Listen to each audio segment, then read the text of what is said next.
चलाते हैं सीमा पार से आतंक के धंधे, मजहब के नाम पर करते हैं कर्म गंदे। शैतान जिनसे खाए खौफ है ये वो दरिंदे, पर ये भारत है जनाब, अर्थी और जिम्मेदारी, न्याय और बदला, हर एक चीज़ का बोझ उठाना जानते हैं हमारे कंधे। सिर्फ अमन नहीं, न्याय के लिए उड़े कल भारतीय वायुसेना के परिंदे, किया खात्मा गुनहगारों का, उनके गले में डाले फंदे। नमः मातृभूमि, नमः भारतीय सेना, नमः सिंदूर वंदे। जय हिंद। कल रात भारतीय सेना ने पहलगाम का जो बार्बरिक टेररिस्ट अटैक हुआ था उसके दोषियों को सजा दी।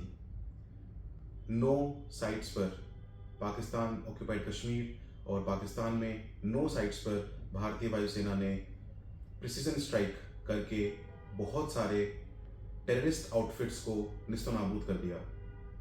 समझने वाली बात इसमें यह है कि भारत इतना ज़्यादा ट्रिगर कर दिया गया, उसके बावजूद भी भारत ने अपना जो कोर बिलीफ है, जो हम जिस चीज़ के लिए हम हमेशा खड़े होते हैं, उसको नहीं छोड़ा।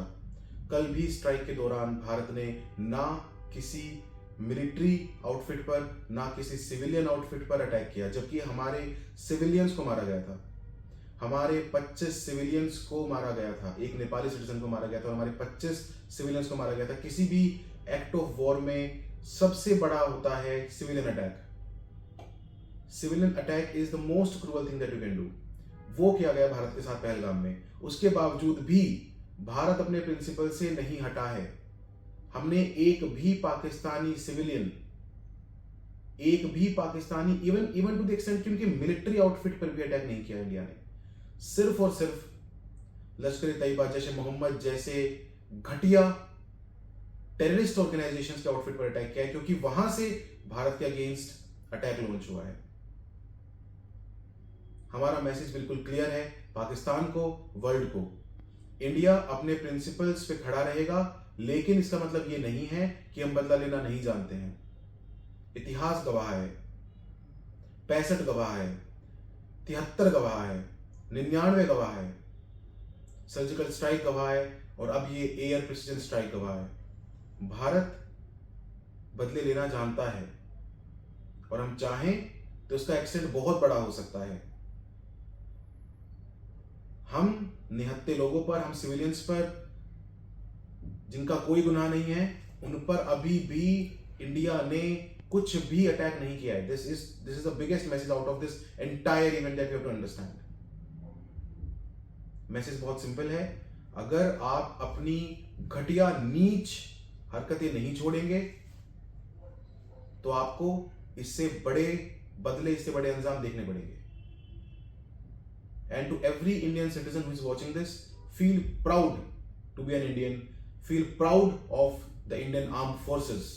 Salute the Indian Armed Forces. Salute the Indian ethos. क्योंकि आप ऐसी मिट्टी में जन्मे हैं जो ऐसे घटिया, ऐसे नापाक हरकत कभी करने की सोचती भी नहीं है, लेकिन अपने आप को प्रोटेक्ट करना, बदला लेना, वो हमारी नस नस में है। वीरों की भूमि है ये। तो feel proud of your country, of your armed forces and support your country in this particular point of time. ये एक ऐसा वक्त है जहां पे हर एक सिटीजन को, आई रिपीट माई सेल्फ, हर एक सिटीजन को, irrespective of your mutual differences, come together and stand for the nation. And to all my dear students who are watching this, सेना अपना काम कर रही है, लीडर्स अपना काम कर रहे हैं, आप अपना काम करिए। आपकी ड्यूटी आपको नहीं भूलनी है। आपकी मातृभूमि के प्रति भी ड्यूटी है, आपकी खुद के प्रति भी ड्यूटी है, उसको फुलफिल करते रहिए। In these turbulent times, stand with your nation, stand with the right thing, stand with your country. Jai Hind, Vande Mataram.